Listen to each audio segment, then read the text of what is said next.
Ji, welcome back to Java plus AI full stack development series. आज की video में हम ऑब्जेक्ट ओरिएंटेड प्रोग्रामिंग के कुछ और टॉपिक्स कवर करने वाले हैं with the help of real life examples. क्योंकि जब भी आप चीज़ों को समझते हो with the help of examples तो आपको चीज़ें और भी अच्छे तरीके से याद हो जाती हैं। तो स्टार्ट करते हैं इस वीडियो को, लेकिन उससे पहले आपसे एक हम्बल सी रिक्वेस्ट है। अगर आप चैनल पे न्यू हो तो चैनल को सब्सक्राइब करो और वीडियो को लाइक करो। तो चलो जी स्टार्ट करते हैं। यहाँ पर मैंने एक न्यू फ़ोल्डर क्रिएट किया हुआ है और आपको याद होगा मैंने आपसे कहा था कि फ़ोल्डर को हम कहते हैं पैकेज। तो यहाँ पर मैंने एक न्यू पैकेज क्रिएट किया है और इसका नाम है इनहेरिटेंस और यही हमारा टॉपिक है और साथ में हम पॉलीमॉर्फिज्म को भी कवर करने वाले हैं। लेकिन सबसे पहले हम बात करते हैं इनहेरिटेंस के बारे में। तो मैं क्या करता हूँ, हम यहाँ पर ना कुछ क्लासेस क्रिएट करते हैं। मैं आपको एक ओवरव्यू देना चाहता हूँ। मान लो हम ना किसी कंपनी के लिए ना एक सॉफ्टवेयर डेवलप कर रहे हैं, एक एप्लीकेशन बना रहे हैं और वो एक आईटी की कंपनी है। उस कंपनी में डिफरेंट हमारे पास एम्प्लॉय के सेक्शन होंगे। फॉर एग्जांपल एक होगा डेवलपर, तो उसके लिए हम एक अलग से क्लास बना लेते हैं कि ये डेवलपर्स है इसके अंदर। ठीक है। अब डेवलपर्स की क्लास है तो डेवलपर का जो भी एम्प्लॉय होगा उसकी कुछ प्रॉपर्टीज तो होंगी। फॉर एग्जांपल उसका नेम होगा, अगर कोई भी डेवलपर है उसका नेम होगा।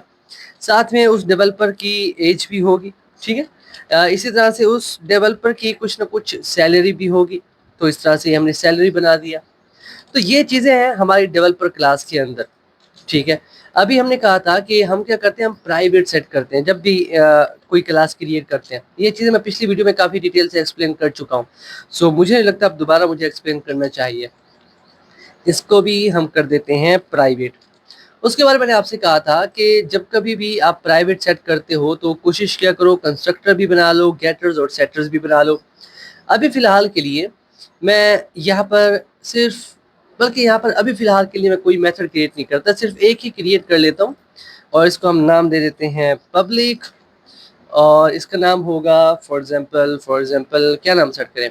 अभी फ़िलहाल के लिए एक सिंपल से बना देते हैं पब्लिक वाइड और इसको कर देते हैं शो। ये शो करेगा कुछ चीज़ें, मतलब नेम भी शो कर देगा, एज भी शो कर देगा। सो डेवलपर नेम, डेवलपर एज, ये दो चीज़ें शो कर रहा है। ठीक है। अभी एक और क्लास क्रिएट करते हैं। ठीक है। और इस क्लास में हम कह देते हैं कि ये मैनेजर क्लास है। ठीक है, जो कि मैनेजर्स को कवर करेगी। So manager class. अभी इस क्लास के अंदर भी मैनेजर का कोई ना कोई नाम तो होगा ही, तो हम यहाँ पर नाम सेट कर देते हैं। मैनेजर की एज भी होगी तो हम यहाँ पर एज सेट कर देते हैं। इसी तरह से मैनेजर की सैलरी भी होगी तो हम यहाँ पर सैलरी भी सेट कर देते हैं। और यहाँ पर भी एक फंक्शन बना देते हैं पब्लिक वॉइड शो। मैंने नाम सेम रखा है, मैं आपको एक्सप्लेन करता हूँ थोड़ी देर में, परेशान नहीं होना। और यहाँ पर हम दोनों चीज़ें शो कर देते हैं। क्या क्या शो करना है, system dot out dot print L N we have to show the name and we have to show the age. System dot out dot println we have to show age.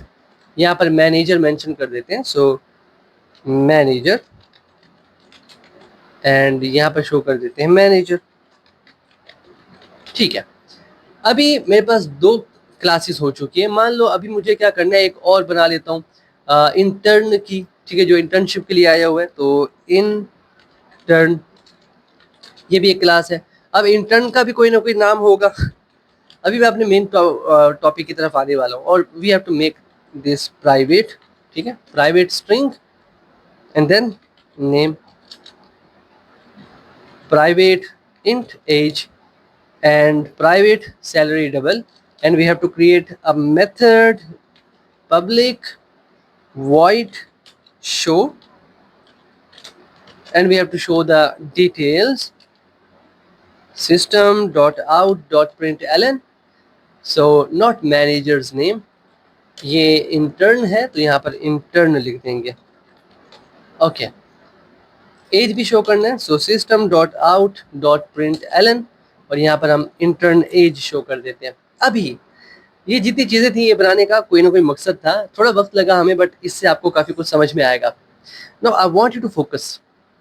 मेरे पास 3 classes हैं। मान लो मैं एक software बना रहा हूँ ना एक आईटी कंपनी के लिए। मेरे पास 3 क्लासेस हैं। तीनों क्लासेस के अंदर जो कोड लिखा है मैंने वो सेम है। चीज़ें बार-बार रिपीट हो रही हैं, है ना? यहाँ पर देखो अच्छा इनको प्राइवेट नहीं किया, इनको प्राइवेट कर लेते हैं। यहाँ पर नेम प्राइवेट हो गया, यहाँ पर age private and the salary ये भी प्राइवेट हो गया। अभी प्रॉब्लम पता है क्या है, हम कोड को रिपीट कर रहे हैं, मतलब ये 3 वेरिएबल्स मैनेजर क्लास में भी है, ये 3 वेरिएबल इंटर्न की क्लास में भी है, ये 3 वेरिएबल्स डेवलपर क्लास में भी है। तो हम क्या कर रहे हैं, हम कोड रिपीट कर रहे हैं। शो मेथड यहाँ पर भी है, शो मेथड इंटर्न में भी है, शो मेथड मैनेजर में भी है। यहीं पर प्रॉब्लम है। हम क्या करते हैं, जब भी कोई सॉफ्टवेयर डेवलप करते हैं या कोड लिखते हैं तो हमारी कोशिश होती है कि हम कोड को रिपीट ना करें। अब मुझे एक ऐसा सॉल्यूशन चाहिए जिसमें मुझे कोड रिपीट ना करना पड़े। Here comes the concept of inheritance। मैं एक काम करता हूँ, मैं एक क्लास क्रिएट कर लेता हूँ, एम्प्लॉय।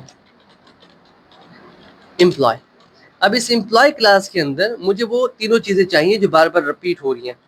तो private string name, private int age, private salary double.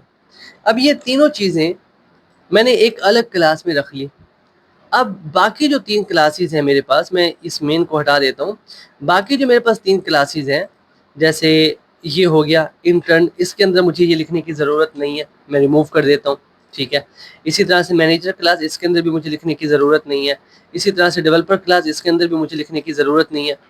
मैंने एक क्लास बना ली अलग से जिसको मैंने नाम दे दिया एम्प्लॉय। अब किसी भी टाइप का एम्प्लॉय हो, चाहे वो डेवलपर हो, चाहे वो मैनेजर है, चाहे वो इंटर्न पे आया है, हर एक के अंदर ये 3 चीज़ें तो कॉमन है। अब जो चीज़ें कॉमन है वो मैंने एक अलग क्लास में रख दी, ठीक है। अब मैं क्या करूँगा, ये जो एम्प्लॉय क्लास है जिसके अंदर सारा डाटा रखा हुआ है जो कि हर एक क्लास में यूज़ होना है, इस क्लास को मैं बना दूंगा पेरेंट क्लास, और बाकी जो क्लासेस हैं ये बन जाएंगी child. Late me show you how. अभी फ़िलहाल के लिए मैं ये मेथड, इसको मैं कमेंट में चेंज कर देता हूँ, मुझे ये नहीं चाहिए। मैनेजर के अंदर भी कमेंट में चेंज कर देते हैं, और इंटर्न के अंदर भी इसको कमेंट में चेंज कर देते हैं। We don't need this, okay. अभी मैं क्या करूँगा, ये मेरी एम्प्लॉय क्लास है, मैं सबसे पहले डेवलपर क्लास में आता हूँ। अब अगर डेवलपर क्लास में रहते हुए मुझे एम्प्लॉय क्लास की प्रॉपर्टीज़ को एक्सेस करना है तो मुझे एम्प्लॉय क्लास को पेरेंट बनाना पड़ेगा। पेरेंट कैसे बनाते हैं, आपने यहाँ पर एक कीवर्ड लिखना है एक्सटेंड्स, और जिस क्लास को पेरेंट बनाना है उस क्लास का नाम लिख दो। मैं एम्प्लॉय को बनाना चाहता हूँ तो एम्प्लॉय का नाम लिख दिया। अभी मैं आपको एक मज़े की बात बताता हूँ, मुझे एक मेन क्लास चाहिए होगी तो यहाँ पर एक मेन क्लास बना लेते हैं, इसको नाम दे देते हैं मेन, और इसके अंदर मेन मेथड क्रिएट कर लेते हैं हम, पब्लिक स्टैटिक वाइड मेन। अभी यहाँ पर मुझे क्या करना है, मुझे ऑब्जेक्ट बनाना है डेवलपर क्लास का, ठीक है। बनाते हैं डेवलपर्स, ये मैंने ऑब्जेक्ट बना लिया। अभी मुझे क्या करना है, मैं चेक करना चाहता हूँ कि डेवलपर के ऑब्जेक्ट के थ्रू मैं क्या क्या एक्सेस कर सकता हूँ। सबसे पहले मैंने देखना है कि डेवलपर जिसका मैंने ऑब्जेक्ट बनाया है, क्या इसके अंदर कोई चीज़ें हैं, नहीं है। फिर मैं देखूंगा कि ये इस डेवलपर की जो पेरेंट क्लास है उसके अंदर कुछ है, हाँ यहाँ पर है, देखो। अब मैं इसको एक्सेस कर सकता हूँ। देखो मैं यहाँ पर एक पब्लिक स्टफ बना लेता हूँ ताकि मैं उसको एक्सेस कर सकूँ। पब्लिक वॉइड शो, और यहाँ पर हम प्रिंट कर देते हैं system.out.println, और यहाँ पर शो कर देते हैं पेरेंट, कि ये पेरेंट क्लास है। And now let me show you, main में आते हैं। अभी अगर मैं डेवलपर क्लास के ऑब्जेक्ट को यूज़ करके डॉट करता हूँ तो अभी मैं शो मेथड को एक्सेस कर पा रहा हूँ जो कि पेरेंट क्लास में रखा हुआ है। डेवलपर के अंदर मैंने वो चीज़ें नहीं लिखी ना, डेवलपर के अंदर शो मेथड है, मैं इसको भी हटा देता हूँ। डेवलपर के अंदर कुछ नहीं रखा, डेवलपर क्लास खाली है। अब क्योंकि डेवलपर क्लास का एक पेरेंट क्लास है तो वो पेरेंट की चीज़ों को ईजिली एक्सेस कर सकता है, मैं आपको एक काम करता हूँ, यहाँ पर कंस्ट्रक्टर बनाता हूँ। So let's create a constructor over here. Generate पे आते हैं, constructor, parameterized constructor. So this is a constructor, and in the show method we have to show all the values. So system.out.println, we have to show the name, system.out.println, and we have to show the age. Also system.out.println, we have to show the salary। ठीक है, अब 2 methods हैं। अब मैं क्या करूँगा, जहाँ पर मैंने ऑब्जेक्ट बनाया यहाँ पर देखो मुझे एरर शो हो रहा है। क्या शो हो रहा है, there is no argument constructor available in employ. अच्छा, ये बहुत इंपॉर्टेंट पॉइंट है। पहले मेन में आते हैं। मैं मेन में आया, मेन के अंदर आके मैंने क्या किया, एक कंस्ट्रक्टर मैंने बनाया हुआ है पेरेंट के अंदर, ऑब्जेक्ट मैंने बनाया हुआ है चाइल्ड क्लास का यहाँ पर। अब मैं वैल्यूज भेजना चाहता हूँ, तो क्या मैं कंस्ट्रक्टर को कॉल कर सकता हूँ डी डॉट? क्या मेरे पास कंस्ट्रक्टर के लिए कोई यहाँ पर है? नहीं, कुछ भी नहीं है। मैं इस तरह से कंस्ट्रक्टर को एक्सेस नहीं कर पा रहा। यहाँ पर वो मुझे मैसेज शो कर रहा है, अगर मैं डेवलपर में आऊँ तो वो क्या क्या कह रहा है, पढ़ो जरा गौर से। There is no argument constructor available in employ class. मतलब ये कि अगर आप ऐसा कुछ करना चाह रहे हैं तो यहाँ पर नो आर्ग्यूमेंट कंस्ट्रक्टर होना चाहिए। बना लेते हैं, राइट क्लिक करते हैं, जनरेट करते हैं कंस्ट्रक्टर। अभी मुझे नो आर्ग्यूमेंट चाहिए, तो मैं किसी चीज़ को सिलेक्ट नहीं करूँगा, ओके कर दूंगा, तो अभी मेरे पास नो आर्ग्यूमेंट कंस्ट्रक्टर आ चुका है। और अभी जो प्रॉब्लम आ रही थी वो भी खत्म हो चुकी है। तो ये इंटरव्यू में काफी बार पूछा जाता है। वो क्या करते हैं, एक पेरेंट क्लास बना लेते हैं, एक चाइल्ड क्लास बना लेते हैं, मेन में जाके उसका ऑब्जेक्ट बनाने की कोशिश करते हैं और आपसे कहते हैं कि ये जो एरर यहाँ पर आ रहा था इसको सॉल्व करो। तो अभी आपको पता चल गया कि अगर आपके पास एक चाइल्ड क्लास है, आपके पास एक पेरेंट क्लास है, पेरेंट क्लास के अंदर अगर पैरामीटराइज्ड कंस्ट्रक्टर है, then you have to create a no argument constructor. Simple. अभी क्या मैं उसको एक्सेस कर पाऊंगा, उसके कंस्ट्रक्टर को? देखो डी डॉट, क्या मैं एक्सेस कर पा रहा हूँ कहीं पर भी? क्या मेरे पास कहीं पर एम्प्लॉय नाम का कंस्ट्रक्टर है? कहीं पर आपको शो नहीं हो रहा। क्या मैं इस तरह से लिख सकता हूँ? नहीं, मेरे पास नहीं है। कंस्ट्रक्टर को कैसे एक्सेस करूंगा? ये चीज़ें मैं कवर करना चाहता हूँ, सीधी बात है, और थोड़ा वक्त लगेगा इस वीडियो में, बट यही चीज़ें सीखने की होती हैं। कोड लिखने में क्या है, कोड तो 2 मिनट में बंदा लिख लेता है। मेन होता है लॉजिक को समझना। पहले मैं एक्सेस कर पा रहा था, मैं इसके इस शो मेथड को भी एक्सेस कर सकता हूँ। देखो यहाँ पर आते हैं मेन में, मैं डी डॉट करता हूँ तो शो मेथड को मैं एक्सेस कर सकता हूँ।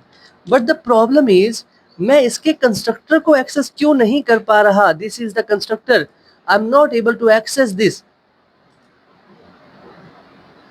दिस इज द क्वेश्चन कि सर आपके पास एक चाइल्ड क्लास है, उस चाइल्ड क्लास का एक पेरेंट है जिसके अंदर एक कंस्ट्रक्टर है, and you are not able to call that constructor with the help of child class object. क्या मैं यहाँ पर वैल्यू पास कर सकता हूँ? चेक कर लेते हैं। यहाँ पे आए, क्या मैं यहाँ से वैल्यूज भेज सकता हूँ? नहीं, मैं नहीं भेज सकता। अगर मैं यहाँ पर कुछ लिखूँ आपको एरर शो होगा, मैं यहाँ से वैल्यूज नहीं भेज सकता। ना, what is the solution for this problem?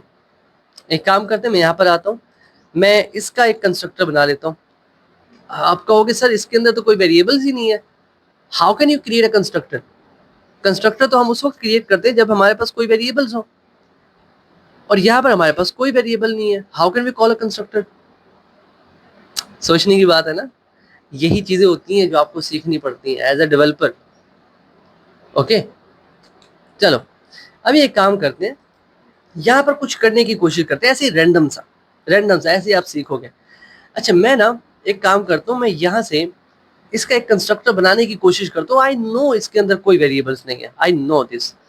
तो मैं एक काम करता हूँ, मैं जनरेट पे क्लिक करता हूँ, कंस्ट्रक्टर पे क्लिक करता हूँ, मेरे पास क्या शो हो रहा है यहाँ पे, एम्प्लॉय नेम। मतलब मेरे पास 2 कंस्ट्रक्टर शो हो रहे हैं, और दोनों कौन से हैं? पेरेंट क्लास के, एम्प्लॉय और ये 2 constructor. Late me show you. अभी मैं कहाँ पे हूँ? मैं डेवलपर क्लास में हूँ, बट मुझे सजेशन में क्या मिल रहा है? एम्प्लॉय क्लास के कंस्ट्रक्टर मिल रहे हैं, एक ये वाला एक ये वाला, 2। करके देखते हैं, जनरेट पे आते हैं, कंस्ट्रक्टर पे आते हैं, और दोनों को सिलेक्ट कर लेते हैं। यहाँ पर आ गए दोनों कंस्ट्रक्टर, बट आप नोटिस करो इनका नेम चेंज है। इसका नेम डेवलपर है क्योंकि डेवलपर क्लास का है, इसका नेम डेवलपर्स है, ये कुछ अलग, मतलब डेवलपर्स क्लास है ना, तो अलग अलग नाम। मतलब ये नॉन पैरामीटराइज कंस्ट्रक्टर है और ये पैरामीटराइज कंस्ट्रक्टर है। क्या अभी मैं वैल्यूज भेज सकता हूँ इनमें से? दिस इज द क्वेश्चन ना। तो एक काम करते हैं, यहाँ पर वैल्यूज भेजने की कोशिश करते हैं। कौन कौन सी वैल्यूज हैं हमारी मेन क्लास में, ये डेवलपर क्लास में? नेम है, एज है, सैलरी है। भेजते हैं name, age, salary. We are not getting error. ठीक है, अभी शो करते हैं, डी डॉट शो। मेरी बात को समझना, this is very important. Variables मेरे रखे हुए हैं इस पेरेंट क्लास में एम्प्लॉय यहाँ पर मेरे वेरिएबल्स रखे हुए हैं।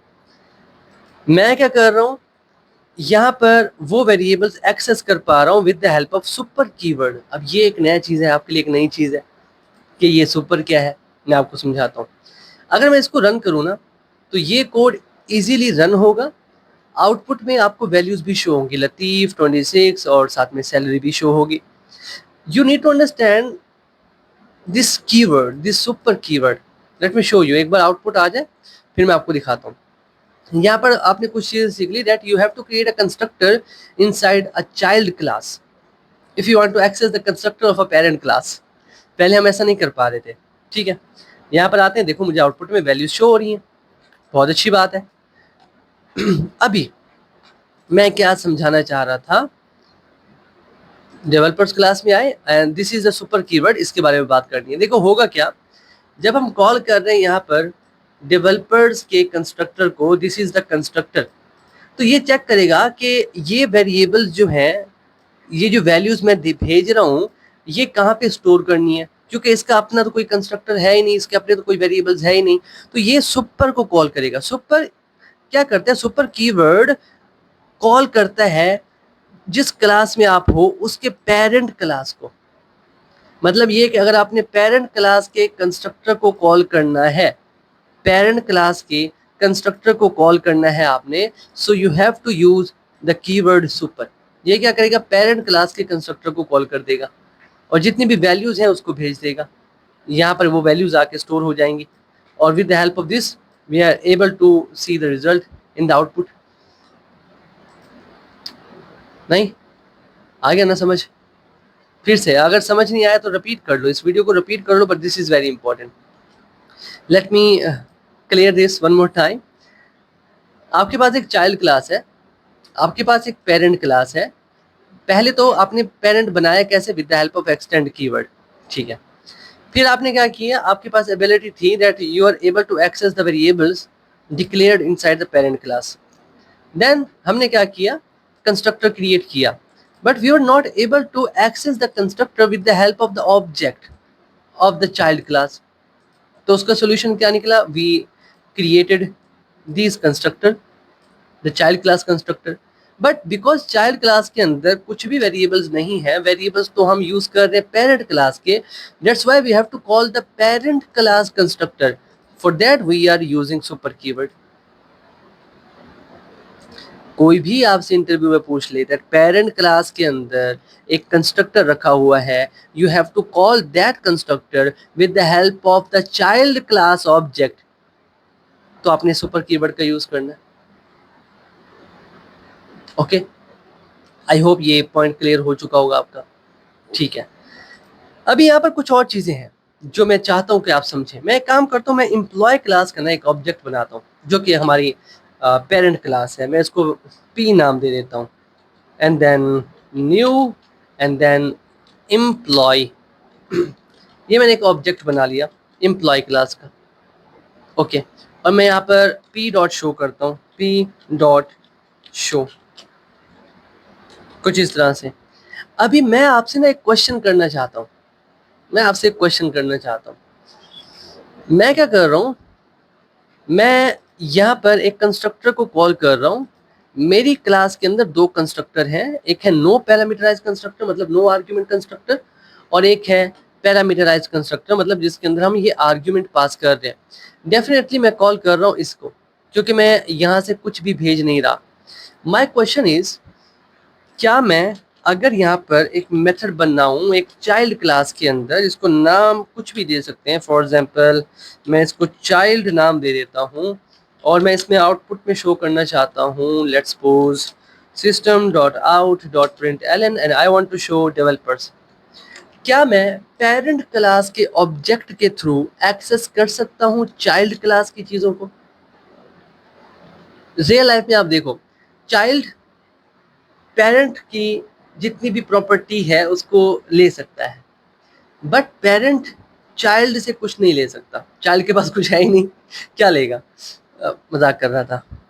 तो अगर आप यहाँ पर करते हो P dot you are not able to access that child method, जो कि हमने डिक्लेयर किया डेवलपर क्लास में, तो बस एक चीज याद रखना, पेरेंट क्लास का ऑब्जेक्ट चाइल्ड क्लास का कुछ भी एक्सेस नहीं कर सकता, ओके। बट चाइल्ड क्लास का ऑब्जेक्ट पेरेंट क्लास की सारी चीजों को एक्सेस कर सकता है, सारी की सारी चीजों को एक्सेस कर सकता है। ये पॉइंट भी हमारा क्लियर हो चुका है। अच्छा, अभी एक काम करते हैं, मैं ना एक अजीब सा तरीका इस्तेमाल करने वाला हूँ। मैं चाहता हूँ आप फोकस करो। एम्प्लॉय, ठीक है, इसको मैं नाम दे देता हूँ ओबीजे, ओके। न्यू, ठीक है। डेवलपर्स, अरे सर ये क्या कर रहे हैं आप, ये आप क्या कर रहे हैं? यहाँ पर आपने एम्प्लॉय लिखा हुआ है, यहाँ पर आपने डेवलपर्स लिखा हुआ है, तो टेक्निकली ऑब्जेक्ट बन किसका रहा है? एम्प्लॉय क्लास का ऑब्जेक्ट बन रहा है या डेवलपर्स क्लास का ऑब्जेक्ट बन रहा है? किस क्लास का ऑब्जेक्ट बन रहा है? चेक कर लेते हैं। ओबीजे डॉट शो मेथड को मैं कॉल कर पा रहा हूँ, मतलब मैं पेरेंट क्लास के मेथड को कॉल कर पा रहा हूँ। क्या मैं चाइल्ड क्लास को कॉल कर सकता हूँ? डॉट चाइल्ड मेथड जो मैंने बनाया डेवलपर क्लास में, लेट मी शो यू। ये मेरी डेवलपर क्लास है, इसके अंदर एक चाइल्ड नाम का मेथड है जो कि मैंने क्रिएट किया। यहाँ पर मैं एक अलग ही तरीके से ऑब्जेक्ट क्रिएट करने की कोशिश कर रहा हूँ और मैं चेक करना चाहता हूँ जो ऑब्जेक्ट बन रहा है वो एम्प्लॉय क्लास का है या डेवलपर क्लास का है। To check that we are trying to access some methods. मैं एक्सेस करना चाहता हूँ चाइल्ड क्लास, चाइल्ड मेथड को नहीं एक्सेस कर पा रहा। मैं शो को एक्सेस करना चाहता हूँ, मैं एक्सेस कर पा रहा हूँ। तो क्या हुआ? ये मेरे पास जो डेवलपर क्लास का ऑब्जेक्ट है ना, जरा देखो इसको, डी डॉट, तो यहाँ पर मैं चाइल्ड को एक्सेस कर पा रहा हूँ, चाइल्ड मेथड को, जो कि मैंने डेवलपर क्लास में बनाया। इससे ये 100% क्लियर हो गया दैट दिस इज, ये जो ऑब्जेक्ट है ये डेवलपर क्लास का ऑब्जेक्ट है। यहाँ पर मैं एक्सेस नहीं कर पा रहा इस चाइल्ड मेथड को, तो यहाँ से क्लियर हो गया कि ये जो ऑब्जेक्ट बना हुआ है this is employ type object. Clear हुआ? मेरी बात समझ में आई आपको? ये एम्प्लॉय का ऑब्जेक्ट है। अच्छा, इसी को ना थोड़ा उल्टा करके लिखते हैं। Developers obj2 equals to new employ. अभी चेक करते हैं। वो we are getting error, we can not do this. Check करते हैं। डेवलपर्स रिक्वायर्ड है, आप एम्प्लॉय दे रहे हो, आप ऐसा नहीं कर सकते। बट सर यहाँ पर तो हम कर पा रहे थे, यहाँ पर तो हम कर पा रहे थे। This point is very important, this point is very, I want you to focus. यहाँ पर हम नहीं कर पा रहे, वही पेरेंट चाइल्ड का रिलेशन है, पेरेंट चाइल्ड का रिलेशन है। यहाँ पर हम क्या कर पा रहे हैं, डेवलपर्स मतलब जो चाइल्ड क्लास का रेफरेंस है वो पॉइंट कर रहा है किसको? पेरेंट क्लास को पॉइंट कर रहा है हिप में। और यहाँ पर क्या कर रहा है, पेरेंट क्लास का जो रेफरेंस है वो पॉइंट कर रहा है डेवलपर्स क्लास को।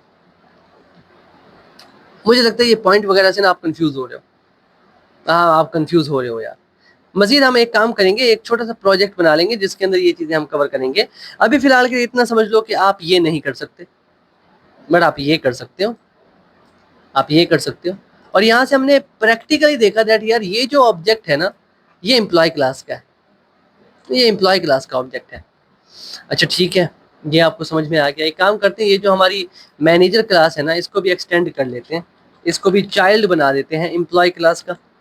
अभी मतलब मैनेजर का अगर मैं ऑब्जेक्ट बनाऊं, यहाँ पे आके इसको मैं कमेंट में चेंज कर देता हूँ।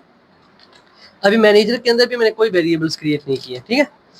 तो यहाँ पर आके मैं एक काम करता हूँ, manager, and then this is the object of manager class. Now I want to access the constructor, this constructor जो कि parent class में है। मैं कर सकता हूँ? नहीं कर सकता। क्यों? We have to create something. What we have to create? सोचो हमें क्या क्रिएट करना होगा। थोड़ी देर में पहले हमने ये प्रॉब्लम नोटिस किया था। एक काम करते हैं, यहाँ पर आते हैं और मैं मैनेजर का जो ऑब्जेक्ट है डॉट करके कुछ एक्सेस करने की कोशिश करता हूँ। मैं शो को एक्सेस कर सकता हूँ, सिंपल मेथड है, but I am not able to access the constructor, this constructor. और मुझे यहाँ पर कोई एरर भी शो नहीं हो रहा। मज़े की बात तो ये है, मुझे कोई एरर शो नहीं हो रहा। क्यों? क्योंकि मैंने पहले से इसके अंदर नॉन पैरामीटराइज्ड कंस्ट्रक्टर बना रखा है, नो पैरामीटराइज्ड कंस्ट्रक्टर। सो अगर मुझे पेरेंट क्लास के कंस्ट्रक्टर को कॉल करना है, so I have to create a constructor over here in the child class. मान लो मैं कंस्ट्रक्टर बना रहा हूँ, ये वाला एक एक बना रहा हूँ, no parameterize no argument constructor नहीं बना रहा, क्या मुझे एरर शो होगा? चेक करते हैं, यहाँ पर आते हैं, मुझे यहाँ पर वैल्यूज देनी पड़ेंगी, तो वैल्यूज दे देते हैं, Ahmad 26 and this is the salary. Okay, we are able to do this, we are not getting error. तो मतलब ये कि मुझे ये जो मैंने यहाँ पर नो आर्ग्यूमेंट कंस्ट्रक्टर बनाया था, मुझे इसकी ज़रूरत ही नहीं है, मेरा काम सिर्फ इस एक कंस्ट्रक्टर के थ्रू हो रहा है, तो मुझे वो नहीं चाहिए। इसलिए मैं कहता हूँ कि चीज़ों को करो, ये मत सोचो कि ये करूँगा तो क्या होगा, करके देखो, तब आपको पता चलेगा कि हाँ ठीक है, ये हो सकता है, ये ऐसे भी होता है। अभी इसको रन करें, you will get the output definitely, कोई एरर आपको शो नहीं होगा। So this is inheritance. पहले हम क्या कर रहे थे, डेवलपर के अंदर भी वेरिएबल्स बना रखे थे हमने, मैनेजर के अंदर भी वेरिएबल्स बना रखे थे, इंटर्न के अंदर भी वेरिएबल्स बना रखे थे। अब हमने क्या किया, जो चीज़ें डुप्लीकेट थी उनको एक क्लास में रखा और बाकी क्लासेस को चाइल्ड बना दिया। देखो आउटपुट में आपको चीज़ें शो हो रही हैं। अभी क्या हो रहा है, चाइल्ड क्लास जो है वो एक्सेस कर पा रही है एम्प्लॉय क्लास की चीज़ों को। अब कभी कभी क्या होता है, चाइल्ड की अपनी भी कुछ चीज़ें होती हैं, तो वो भी आप बना सकते हो। मान लो पेरेंट क्लास के अंदर कुछ ऐसी चीज़ें नहीं है जो हमें चाइल्ड क्लास में चाहिए, तो आप वो भी बना सकते हो। फॉर एग्जांपल मैं यहाँ पर लिख देता हूँ डबल, और यहाँ पर मैं एक वेरिएबल बना देता हूँ, प्राइवेट ही कर देते हैं इसको, प्राइवेट डबल, और यहाँ पर मैं एक वेरिएबल बना लेता हूँ प्रोजेक्ट बोनस। अब ये जो चीज़ है ये वहाँ पर नहीं है पेरेंट क्लास के अंदर, बट चाइल्ड क्लास के अंदर है, मैंने बना ली। तो इससे आपने ये भी सीख लिया दैट एम्प्लॉय क्लास के अंदर कुछ प्रॉपर्टीज़ हैं जो कि चाइल्ड एक्सेस कर सकता है, बट चाइल्ड की अपनी भी कुछ प्रॉपर्टीज़ होती हैं, तो आप वो भी बना सकते हो। क्लियर? अभी मैं एक काम करता हूँ, मैं सैलरी कैलकुलेट करना चाहता हूँ फॉर एग्जांपल, और मुझे अब क्या करना है, इसको इनिशियलाइज भी तो करना है, मतलब इसको भी तो वैल्यू देनी है मैंने, बट कैसे? मैं यहाँ पर जो कंस्ट्रक्टर यूज़ कर रहा हूँ, उसमें तो सिर्फ 3 चीज़ें हैं। कंस्ट्रक्टर हम क्यों यूज़ करते हैं, अगर आपने मेरे पिछले लेक्चर देखे हैं आपको पता होगा, हम कंस्ट्रक्टर यूज़ करते हैं ताकि क्लास के अंदर जो वेरिएबल्स हैं हम उनको एक्सेस कर सके। मैं इसको हटा देता हूँ यार, इसको हटाओ, क्लास के अंदर जो वेरिएबल्स हैं उनको वैल्यू दे सकें, बट यहाँ पर मैं कैसे दूँ, हाउ? अच्छा एक काम करते हैं, मैं यहाँ पर एक बना देता हूँ डबल प्रोजेक्ट बोनस, मैंने बना लिया, बट ये वैल्यू कहाँ पे दूंगा? क्या मैं ऐसे कर सकता हूँ, दिस डॉट, मैं सिर्फ ऐसे चेक कर रहा हूँ, bonus equals to project bonus, क्या हम ऐसा कर सकते हैं? चेक करें, एक काम करते हैं, फिर इसको आउटपुट में दिखाने के लिए भी हम कुछ करते हैं। फॉर एग्जांपल मैं यहाँ पर एक मेथड बना देता हूँ, public wide salary, this is the method, अरे यार दिस इज़ द मेथड, और इसके अंदर मुझे क्या करना है, मुझे एक वेरिएबल क्रिएट कर लेता हूँ टोटल, और इसके अंदर मैं एक काम करता हूँ कि जो प्रोजेक्ट बोनस है, प्रोजेक्ट बोनस, उसके अंदर मैं ऐड कर देता हूँ सैलरी को। But how to access this variable जो कि यहाँ पर रखा हुआ है, इस वेरिएबल को मैं कैसे एक्सेस करूँगा, दिस इज़ अ क्वेश्चन, कैसे एक्सेस करूँगा? ठीक है, क्या मैं डायरेक्ट ऐसे लिख सकता हूँ सर सैलरी? नहीं, ये तो मेथड है, मैं तो एक्सेस करना चाहता हूँ कुछ और। अच्छा ठीक है, क्या मैं दिस डॉट कर सकता हूँ, दिस डॉट कुछ इस तरह से, क्या मैं ऐसा कर सकता हूँ? नहीं, we are getting error, salary है द प्राइवेट एक्सेस। ओके, यहाँ पर अब एक और चीज़ आ गई आपके पास कि सर सैलरी जो कि पेरेंट क्लास के अंदर है, मैं उसको एक्सेस करना चाह रहा हूँ, बट वो तो प्राइवेट है, मैं प्राइवेट हटाना भी नहीं चाहता क्योंकि मैं चाहता हूँ मेरा डाटा प्रोटेक्टेड रहे। प्रोटेक्टेड, हमारे पास एक और है प्रोटेक्टेड। प्रोटेक्टेड हम स्पेशल इनहेरिटेंस में यूज़ करते हैं, इससे हमारा डाटा भी प्रोटेक्टेड रहता है, मतलब प्राइवेट ही रहता है, उसको सिर्फ चाइल्ड क्लास ही एक्सेस कर सकती है। तो मैं इसको भी प्रोटेक्टेड कह देता हूँ, मैं इसको भी प्रोटेक्टेड कह देता हूँ, प्राइवेट को हटा देते हैं। तो जब कभी आपने क्या करना है, इनहेरिटेंस को यूज़ करना है, तो प्राइवेट की जगह प्रोटेक्टेड को यूज़ करो, प्रोटेक्टेड सैलरी। अच्छा ठीक है, क्या प्रॉब्लम सॉल्व हुआ? Let's check. अब वो कह रहा है रिक्वायर्ड इंट और provided double, required int provided double, ठीक है मैं इसको डबल कर देता हूँ क्योंकि डबल में हमारी दोनों चीज़ें हैं। एंड लेट्स चेक क्या होता है, मैंने किया double, oh we are not getting error, अच्छा, अगर मैं दिस हटा दूं तो क्या होगा, चेक करते हैं। मैंने दिस हटाया, मैं अभी भी एक्सेस कर पा रहा हूँ। अच्छा ठीक है, फिर इसको आउटपुट में शो करते हैं, system dot out dot print L N, और यहाँ पर मैं शो कर देता हूँ टोटल सैलरी, और यहाँ पर सैलरी के अंदर जो कुछ भी है टोटल वेरिएबल के अंदर वो हम शो कर देंगे कुछ इस तरह से। And let's try. मेरी बात को समझो, अभी चाइल्ड की अपनी एक प्रॉपर्टी है, वो खुद इसको इस तरह से इनिशियलाइज कर रहा है और मैंने सुपर को बाद में रखा। और एम्प्लॉय क्लास के अंदर ये तीन चीजें हैं और हम यहाँ से यूज कर रहे हैं, पेरेंट्स हैं। अभी मैं क्या करता हूँ, यहाँ से एक और वैल्यू भेज दूंगा। डेवलपर में चेंज किया ना, तो डेवलपर का ऑब्जेक्ट बना लेते हैं, इसको हटा देते हैं, इसको हटा देते हैं। ओके, अभी यहाँ पर मुझे एक और चीज भेजनी है, सैलरी के साथ बोनस भी भेजना है, और बोनस मान लो मैंने 20,000 भेज दिया, ये बोनस है। अभी मैं क्या करना चाहता हूँ, मैं कॉल करना चाहता हूँ चाइल्ड क्लास के ऑब्जेक्ट को, ये सैलरी चाइल्ड क्लास का मेथड है, ठीक है। तो एक काम करते हैं, डी डॉट सैलरी रन करें, तो अभी हमारे पास क्या होगा, हमारे पास आउटपुट आएगा। ये कितना बन जाएगा, 50 एंड 20 70 बन जाएगा। Wow, we are getting 50, we are not getting 70, why why, this is the question. वैसे अगर देखा जाए तो यहाँ पर आप नोटिस करो, प्रोजेक्ट बोनस है जो कि मैं भेज रहा हूँ, वो कितना है, प्रोजेक्ट बोनस कितना है, 50,000। साथ में ये जो सैलरी के अंदर वैल्यू मैं भेज रहा हूँ वो कितनी है, वो 20, नहीं सैलरी 50,000 है, प्रोजेक्ट बोनस जो है वो 20,000 है। बट आउटपुट में 70,000 दिखाने की बजाय मुझे ये प्रॉब्लम दे रहा है, और यहाँ पर एक मैसेज भी शो कर रहा है, नो यूसेज। नो यूसेज का मतलब कि आप इसको कहीं पर यूज ही नहीं कर रहे, आप इसको कहीं पर यूज नहीं कर रहे, ठीक है। किसको नहीं यूज कर रहे, होवर करो जरा इस पे, कोई मैसेज शो करते हैं, लेट्स चेक। नहीं, कोई मैसेज नहीं आ रहा होवर करने पे।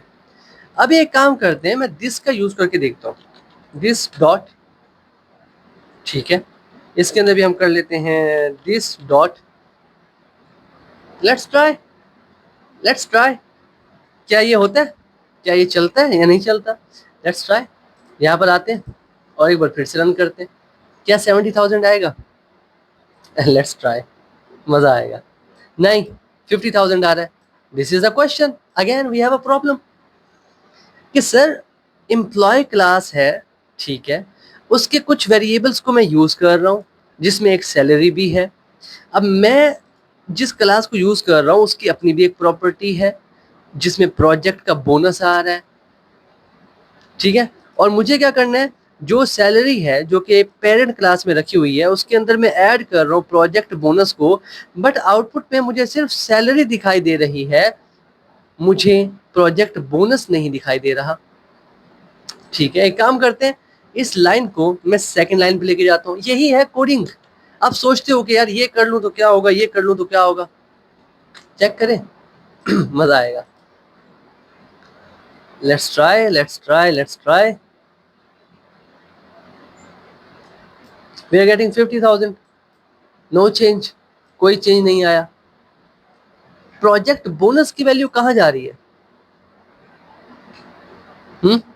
अगर मैं इस पे होवर करूं, क्या कह रहा है, फील्ड प्रोजेक्ट बोनस में भी फाइनल। अच्छा छोड़ो, इसको छोड़ो, हमारी मर्जी, फाइनल करे ना करे। फाइनल क्या होता है समझाऊंगा थोड़ी देर में। फाइनल से मतलब ये होता है कि वैल्यू चेंज नहीं हो सकती, दैट्स इट। मेरी प्रॉब्लम तो कुछ और है, मेरी प्रॉब्लम कुछ और है, मुझे यहाँ पर प्रॉब्लम आ रही है। एक काम करते हैं, यहाँ पर पॉइंट करते हैं, इसको डीबग करके देखते हैं, लेट्स ट्राई। राइट क्लिक करते हैं एंड डीबग करते हैं, मज़ा आएगा आपको समझने में, मुझे समझाने में। देखो, अभी इस विंडो को फोकस करना है तो हमें पता चलेगा कहाँ कहाँ क्या क्या हो रहा है। अच्छा जी, मैंने यहाँ क्लिक किया, हम यहाँ पे आए, डेवलपर्स, एक ऑब्जेक्ट है, एक वैल्यू लतीफ़, एज में 26, और बोनस ये रहा। और ये जो दिस डॉट प्रोजेक्ट बोनस है, ये वाला दिस डॉट प्रोजेक्ट बोनस, इसकी वैल्यू यहाँ पर 0 आ रही है, जहां से मैं भेज रहा हूँ उसमें 20,000 आ रहा है। फिर मैंने किया, तो यहाँ पर आ गए, इस क्लास के अंदर आ गए, यहाँ पर वैल्यूज़ जो है वो मिल गई। फिर मैंने क्लिक किया, नेम की वैल्यू मिली, एज की वैल्यू मिली, सैलरी की वैल्यू मिली। फिर हम यहाँ से वापस निकले, फिर हम यहाँ पे आ गए, दिस प्रोजेक्ट डॉट बोनस। अब इसकी वैल्यू यहाँ पर देखें 20,000 है, ठीक है। आगे चलते हैं, अभी हम आएंगे अपने इस मेथड के अंदर, इसी को हमने चेक करना है। जब इस मेथड में मैं आया, अरे वो मेथड अभी कॉल होगा यहाँ पर, ठीक है। आगे चलते हैं, अभी मैं शो मेथड को कॉल कर रहा हूँ। जैसे ही मैं शो मेथड में गया तो यहाँ पर क्या हो रहा है, मेरे पास नेम है, एज है, सैलरी है, and this is the problem, this is the problem. एक काम करते हैं, वापस आते हैं। अरे यार कुछ चीज़ मिस हो गई हमसे, हम शो मेथड को कॉल कर रहे हैं, that's why we are getting error. मैं खुद हैरान हो रहा हूँ यार, हमारे पास जो सैलरी है, ये मेथड है सैलरी नाम का। मैं भी कहूँ क्या हो रहा है सैलरी, अच्छा अभी अभी अभी ठीक होगा यार, अभी ठीक हो मैं, कोई बात नहीं, मज़ा आया, फिर भी मज़ा आया। यही चीज़ें आप सीखते हो यार, बार बार एक चीज़ को देख के ना तभी मज़ा आता है। कोई बात नहीं, कोई बात नहीं। अभी डीबग किया, हमें समझ में आ गया, अभी 70,000 आ रहा है, क्या बात है। चलो ये पॉइंट तो क्लियर हो गया कि अगर चाइल्ड की अपनी कुछ प्रॉपर्टीज़ हैं तो किस तरह से आप उसको प्रॉपर्टीज़ दोगे। पहले जो आपने पेरेंट क्लास से लिए हैं सुपर के थ्रू उनको इनिशियलाइज करोगे, फिर जो अपनी प्रॉपर्टीज़ हैं दिस के थ्रू उनको इनिशियलाइज करोगे, और अपना मेथड भी आप बना सकते हो। देखो कितना आसान हो गया ना। अब मैनेजर है, मैनेजर की अपनी कोई प्रॉपर्टी हो सकती है, वो आप यहाँ पर लगा दोगे। सिंपल, यही है इनहेरिटेंस, यही है। अब मैं ये भी कर पा रहा हूँ, एक पेरेंट है उसके काफ़ी सारे चाइल्ड हैं, हम कर सकते हैं। बट जावा के अंदर एक चाइल्ड के दो पेरेंट नहीं हो सकते, ठीक है। जावा के अंदर ये अलाउड नहीं है, याद रखना।